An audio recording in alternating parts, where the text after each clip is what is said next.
La corruption, le chômage endémique et les revendications d'ingérence iranienne. Voilà une partie de ce qui attire les manifestants dans les rues d'Irak.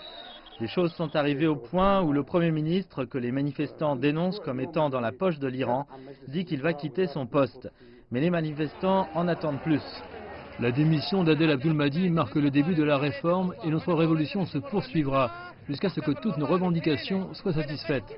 Ils doivent tous partir. Le gouvernement tout entier devrait partir parce qu'il est responsable du bain de sang. L'Irak a connu de nombreuses manifestations au fil des ans, mais elle n'avait jamais rassemblé autant de personnes de différents milieux comme ce mouvement. En tête de liste des frustrations des manifestants, des accusations d'ingérence en Irak émanant des États-Unis et de l'Iran. Celles-ci ont conduit des manifestants à incendier l'un des consulats d'Iran plus tôt cette semaine. Le site internet Intercept indique qu'il a reçu des câbles diplomatiques iraniens qui ont été divulgués, ce qui prétend montrer à quel point l'influence de Téhéran est bien établie en Irak.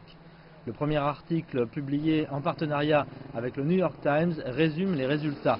Il est indiqué dans le détail des fuites des années de travail acharné des espions iraniens pour convaincre les dirigeants du pays, payer des agents irakiens travaillant pour les Américains de changer de camp et infiltrer tous les aspects de la politique et de l'économie irakienne ainsi que la vie religieuse.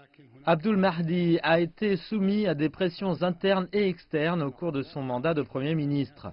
Plus tôt ce mois-ci, il a appelé à la maîtrise des milices opérant en Irak soutenues par l'Iran, une action qui bénéficierait clairement aux États-Unis.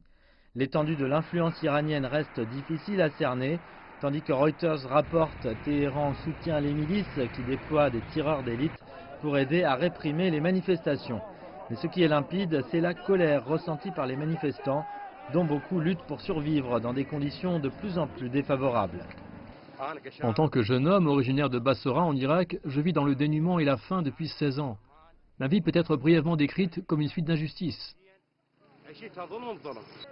Le président irakien doit maintenant nommer un nouveau Premier ministre. Si un changement de direction est suffisant pour les manifestants, cela déterminera combien de temps la violence continuera de sévir en Irak.